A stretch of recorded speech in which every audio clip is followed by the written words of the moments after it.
Hey guys, how's it going? It's Al. Week 1 of Daily Fantasy Football is finally here. I have something brand new for you on the channel this year. Every Tuesday, we are going to be doing a FanDuel first look. I'm going to go through and I'm going to look at the salaries, different positions, just like we've done for years on Draftkings, but this one's going to be FanDuel centric.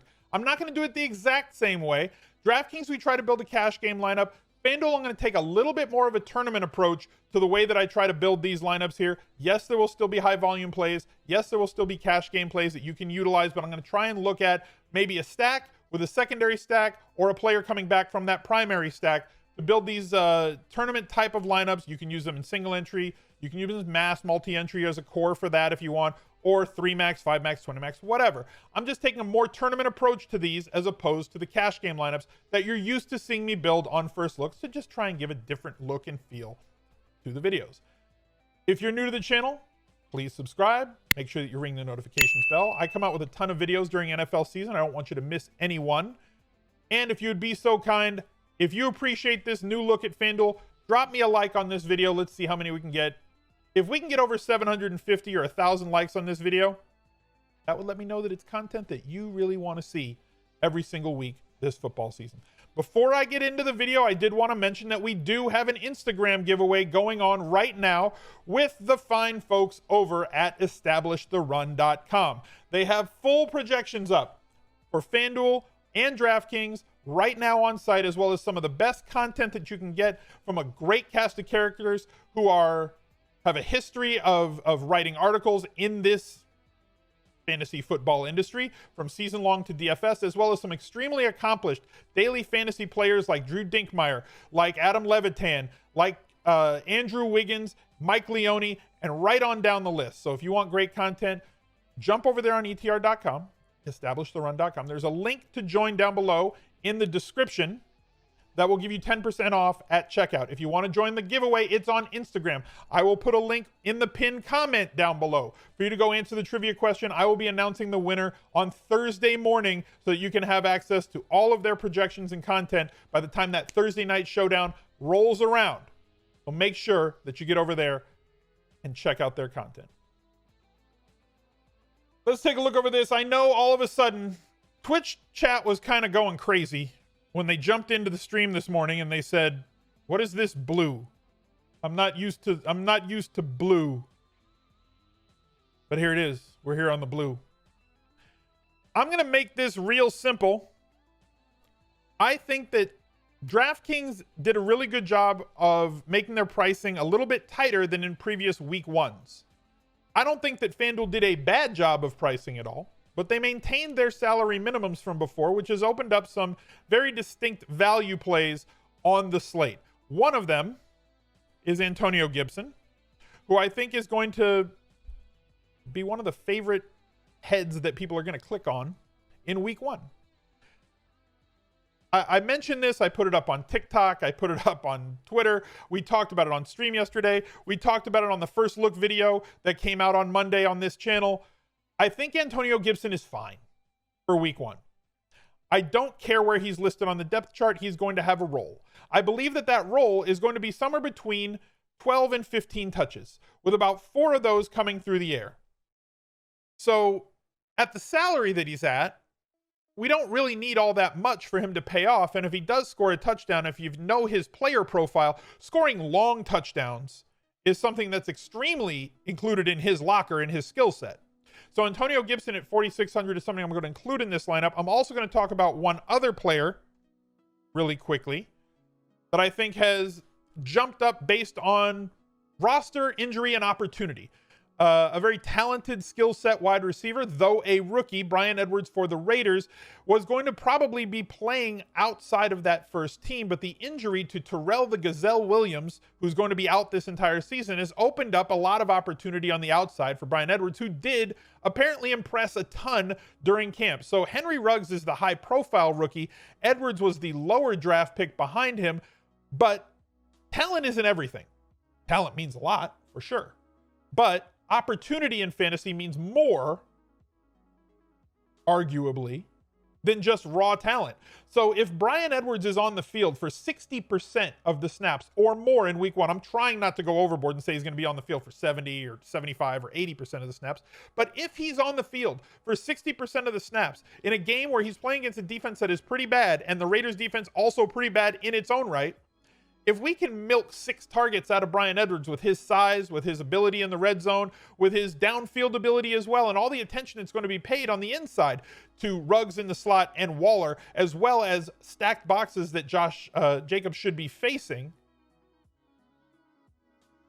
Edwards could see man-to-man coverage on the outside, and if he gets loose, he could win you a tournament for really low roster percentage. I don't think that a lot of people are going to have him in tournaments this week, so I kind of feel like him. We mentioned Logan Thomas on the other video we did yesterday. Those are a few low-priced options that I think you can get that aren't going to be extremely highly rostered. So Antonio Gibson, the first plug and play. The next one is going to be Lamar Jackson for me. We'll look at some other quarterbacks because, like I said, we're looking at more of a tournament build for this. I did a top stacks for week 1 video already.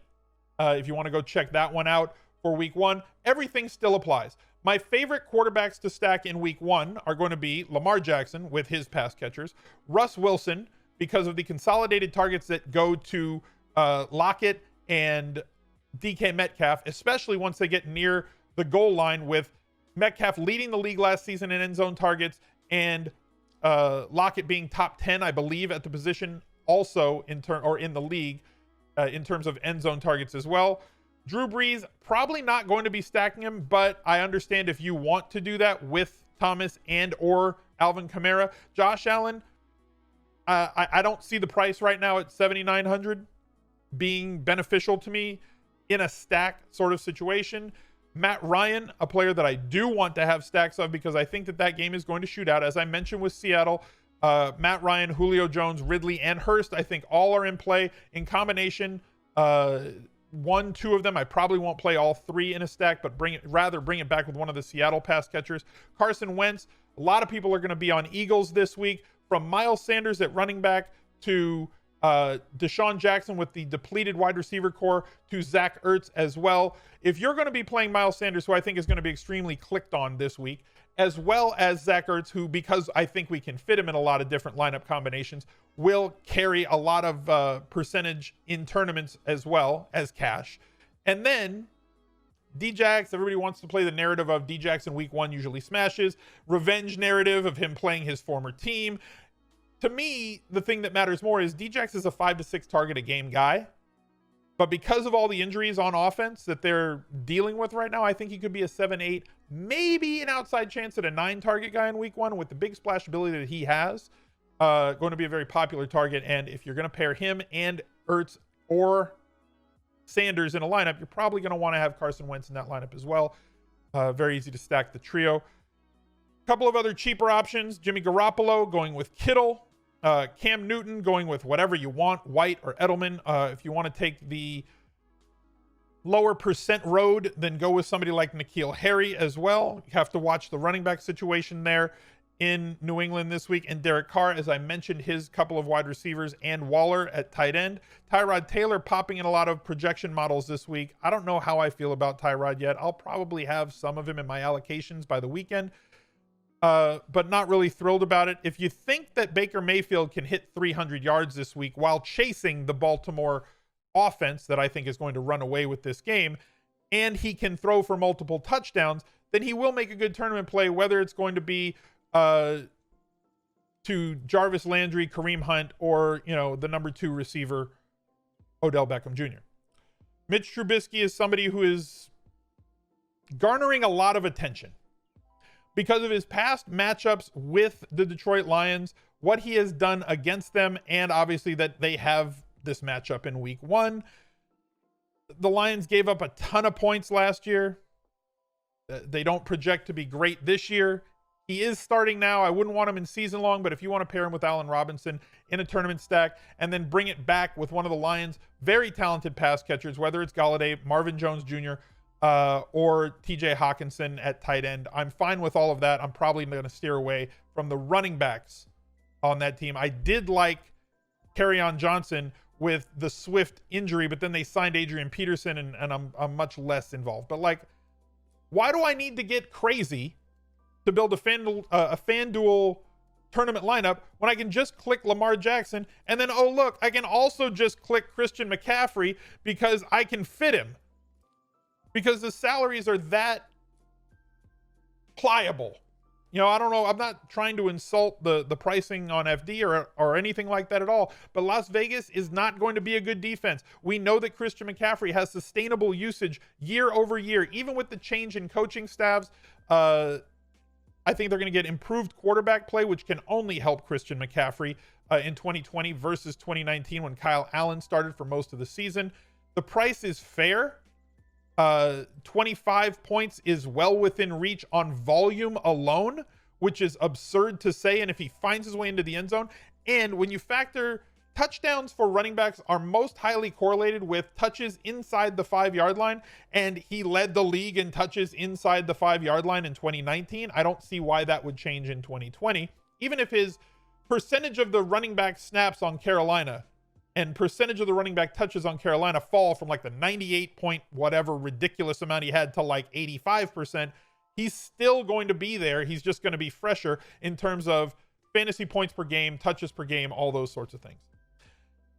Dalvin Cook, 8,700. I'm just going to pay up 1,300 more to get him. Alvin Kamara, extremely interesting considering how much usage he gets in the passing game when they play the Buccaneers. The Buccaneers we were joking around with it in chat before we went live here, that they're what's considered a reverse funnel. They won't let you go down the middle, but they force everything outside. I'm like, they're like an inside out turtle, right? Instead of being really tough on the outside and squishy on the inside, they're the opposite of that. So Alvin Kamara in his 2 games, as we click on the game logs here, last year against Tampa Bay, 16 carries for 62, 6 catches, 13 fantasy points.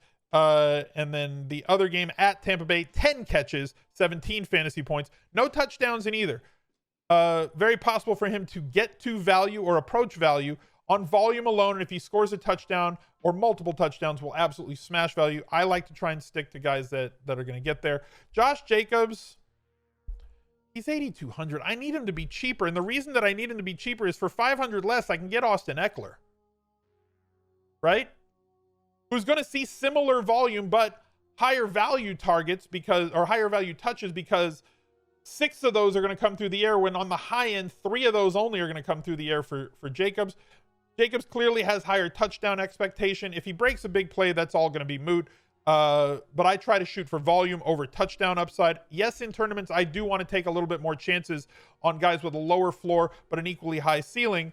But I can also do that with much cheaper guys like Miles Sanders, who is underpriced on both sites, in my opinion. At 6,800, he's still too cheap. Yes, he was dealing with a leg problem. He's expected to be available for the season opener. They're going to have to throw the ball to him out of the backfield. We saw him absolutely smash the last 5 weeks of the season after he started getting 18 to 20 touches a game. I don't think he's a 22 to 27 touch guy. I do think if he sits in that 18 to 21 touches every single week, with 4 or 5 of those coming through the air, he's going to absolutely smash, as well as being the guy that they should be using when they get around the goal line and inside the 5. His touches in those last 5 weeks in that area of the field were extremely positive, and that tends to lead to future success. So that's my core of running backs, and it's kind of my core of running backs on both sides. So Antonio Gibson, Christian McCaffrey, Miles Sanders. Now, we want to get to the tournament build part of this lineup, which means I need to pair Lamar Jackson with somebody I want to have a stack in that situation. I don't necessarily need to bring it back with anybody. When I'm going with Lamar Jackson, I don't need to have a pass catcher from Baltimore and then come back with somebody on the other side. We can take care of that with a secondary stack with our 2 wide receivers. So for me, it's going to be Marquise Brown, and it's going to be Marquise Brown over Mark Andrews at tight end, only because of what the salary allows me to do. I'm going to plug a cheap defense here. Let's go with the highest favorite that's the cheapest price. So right now we've got the Indianapolis Colts 7-point favorites in Jacksonville. We know that team is an absolute mess, both in the locker room and possibly on the field. Minshew, I think, is good for fantasy, but also turns the ball over a lot. So we have turnover upside there for only 3,700. I think that will be one of the most popular defenses this week. That leaves us with 6,500 plus per position here. The game that I think is most likely to shoot out in week 1 is Seattle and Atlanta. spoke to you about how I like both of their quarterbacks and how I want to pair them with different combinations of their wide receivers and come back with somebody on the other side.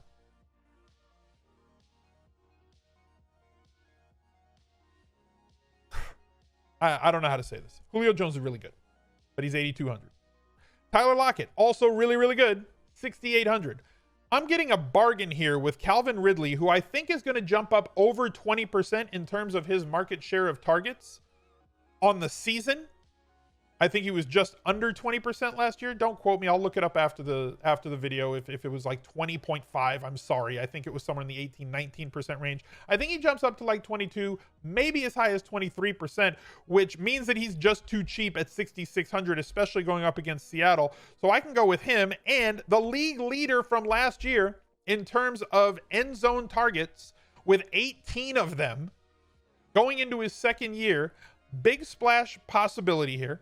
Right? They targeted him downfield more than most players in the league. He saw more end zone targets from outside of 20 yards than any player in the league, and more end zone targets overall than anyone in the league. So I've got massive touchdown upside, an expected volume increase, and talent increase as players go from their first to their second year. They know what to expect a little bit more. They're more prepared, especially in the same offense with a Hall of Fame quarterback like Russ Wilson.